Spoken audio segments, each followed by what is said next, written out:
प्यारे बच्चों, मीनाक्षी ई ट्यूटर में आपका स्वागत है। आज हम मुगल काल के ऐसे शहंशाह की चर्चा करने वाले हैं। इस समय में वास्तुकला भारत में अपने उच्चतम सीमा पर पहुंच चुकी थी। शहंशाह हैं शाहजहां। हिंदुस्तान में अगर हम मुगल सल्तनत की बादशाहत को कायम करने में सबसे पहले नाम लेते हैं बाबर का, और जब हम उसे मजबूती देने की बात करते हैं तो उसमें नाम आता है अकबर का। कि जब हम सल्तनत के समय की बात करते हैं तो हिंदुस्तान में सबसे लंबे समय तक राज करने में मुगल सल्तनत का नाम आता है, लेकिन जितनी ख्याति अकबर और शहंशाह शाहजहां को मिली, इतने दूसरे शासकों को नहीं मिल पाई। अकबर को अगर हम हिंदुस्तान को एक छत्र साम्राज्य स्थापित करने के लिए हम याद करते हैं तो शहंशाह शाहजहां को याद करते हैं अकबर के हिंदुस्तान के वारिस के रूप में। अकबर के हिंदुस्तान का यहाँ मतलब है राज्य की हिंदू मुस्लिम तहजीब और कला संस्कृति के उत्थान से। 5 जनवरी 1592 जुमेरात का दिन था और उस दिन जहांगीर की बेगम जगत गोसाई के बेटे पर अगर कोई सबसे ज्यादा खुश था तो वो थे अकबर। जहांगीर ने ही अकबर से उसके बेटे का नाम रखने की गुजारिश की और अकबर ने उसे खुर्रम कहकर बुलाया। फारसी में खुर्रम का मतलब होता है खुशी। पैदाइश के 6ठे दिन खुर्रम को अकबर की बेगम रुकैया के हवाले कर दिया गया और बेगम रुकैया की कोई संतान नहीं थी, उन्होंने खुर्रम को गोद ले लिया। जिंदगी भर अनपढ़ रहने वाले अकबर ने खुर्रम की शिक्षा में कोई कसर नहीं छोड़ी, साथ ही साथ बढ़िया उस्तादों से उसे जंग के सारे सबक भी सिखवाए। धीरे खुर्रम बड़ा होने लगा और 15 साल का खुर्रम के साथ इतना लगाव बढ़ गया था अकबर का कि वो उसे जंगों पर लेकर जाने लगा। शाहजहां 36 साल की उम्र में हिंदुस्तान का बादशाह बन गया, पर इसके लिए उसे अपने पिता जहांगीर के खिलाफ बगावत करनी पड़ी, जैसे कभी जहांगीर ने भी अकबर के खिलाफ बगावत की थी। हालांकि इतिहास में राजाओं पर लिखने में सबसे बड़ा जोखिम होता है। यहाँ हम जो तथ्य बता रहे हैं वो है अब्दुल हमीद लाहौरी का शाहजहांनामा। अगर हम शाहजहांनामा को आधार माने तो नूरजहां को शाहजहां से चुनौती मिलने की संभावना थी, इसलिए उसने एक योजना बनाई कि शाहजहां को हर वक्त युद्ध में व्यस्त रखा जाए।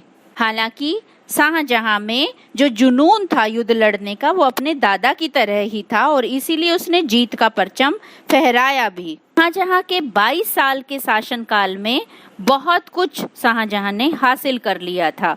दीवाने खास में अपने सिपह सलारों से मशवरा करना, दीवाने आम में फरियादें सुनना, ये उसका रोज का नियम बन चुका था। तरीके से जो शहंशाह शाहजहां हैं उनका प्रशासनिक जो दायित्व था वो तो उन्होंने बखूबी निभाया ही निभाया, साथ में स्थापत्य कला में वो अकबर से 2 कदम आगे निकल गए। इस आधार पर कह सकते हैं कि शाहजहां सबसे बेहतर मुगल वास्तुकार थे।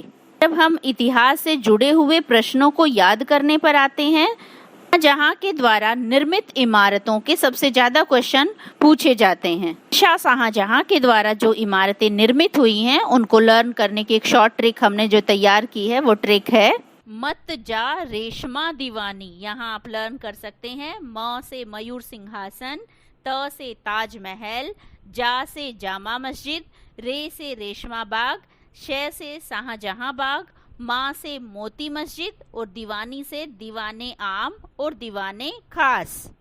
सब में से कला की अगर हम चरम सीमा की बात करें तो सबसे पहले नाम आता है ताजमहल का। ताजमहल शुद्ध और सफेद संगमरमर से बना आकर्षक मकबरा है जो सम्राट शहंशाह शाहजहां के द्वारा अपनी प्यारी पत्नी मुमताज महल की याद में बनवाया गया था। यह हम कह सकते हैं दुनिया का एकमात्र ऐसा स्मारक है जो अपनी रानी के लिए एक राजा के शाश्वत प्रेम को दर्शाता है। और अगर हम इसके निर्माण की बात करें तो ट्रेवनियर उनके अनुसार 20,000 पुरुषों को इसे पूरा करने में 22 साल लगे और उस समय इस पर लगभग 3 करोड़ रुपए से ज्यादा खर्च हुए थे। महल में जो फूल पत्तियों से जुड़ी हुई कलाकारी की गई है उसकी शैली का नाम है पेट्रा ड्यूरा। संबंधित कई बार एग्जाम में क्वेश्चन पूछ लेते हैं तो शैली का नाम है पेट्रा ड्यूरा। ताजमहल के जो वास्तुकार हैं उनका नाम है उस्ताद ईशा। दूसरी इमारत जो शहंशाह के द्वारा बनाई गई आगरा में वो है मोती मस्जिद, जिसको हम कह सकते हैं उपन्यासकार घर या प्रार्थना का सबसे शुद्ध स्थान। अगली है इनकी जामा मस्जिद। दिल्ली में बनी जो जामा मस्जिद है वो शाही परिवार के उपयोग के लिए लाल पत्थर से बनाई गई थी। दिल्ली में सबसे ज्यादा प्रसिद्ध इमारतों में नाम आता है लाल किले का। लाल किले में जो प्रसिद्ध फारसी कवि हैं फिरदौसी, उन्होंने दीवाने खास की सुंदरता के बारे में लिखा है, हामीन एस्टो हामीन एस्टो हामीन एस्टो, अर्थात धरती पर कहीं स्वर्ग है तो वो यहाँ है और यहाँ है। किले की सुंदरता को और थोड़ा सा रौनक देने वाला है मयूर सिंहासन। कला के लिए सबसे प्रसिद्ध कार्य का उपयोग शाहजहां द्वारा अकबर दरबार में जो बैठने के लिए किया जाता था। ये सिंहासन जो है 12 खंभों पर टिका हुआ है और इसमें प्रत्येक में 2 मोर जड़े हुए हैं। हीरे, माणिक, मोती, इन सब से ढका हुआ एक वृक्ष प्रत्येक जोड़े के पक्षियों के बीच खड़ा हुआ है। लगभग 1 करोड़ रुपया इसे बनाने में लगा था और 7 साल लग गए थे। 1739 में नादिर शाह ने जब भारत पर आक्रमण किया तो इसके हीरे जवाहरातों के साथ वो इसे फारस ले गया था। भी अगर आप दिल्ली जाएं तो इसके अवशेष देख सकते हैं। लाल बलुआ पत्थर से निर्मित होने के कारण और इसका लाल रंग होने के कारण इसको लाल किला कहा जाता है। लाल किले का जो निर्माण कार्य है 1638 से प्रारंभ होकर 1648 में पूर्ण हुआ। हालांकि जब हम इतिहास की तह में जाते हैं तो लाल किले के संदर्भ में कुछ तथ्य हमारे सामने आते हैं कि वास्तव में लाल किला शहंशाह शाहजहां के द्वारा निर्मित नहीं हुआ था।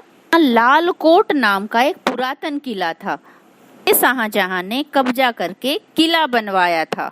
शाहजहां की स्थापत्य कला के साक्षात दर्शन आप दिल्ली और आगरा घूम के कर सकते हैं। तो अपनी वीडियो को आज हम यहीं समाप्त करते हैं। Thank you.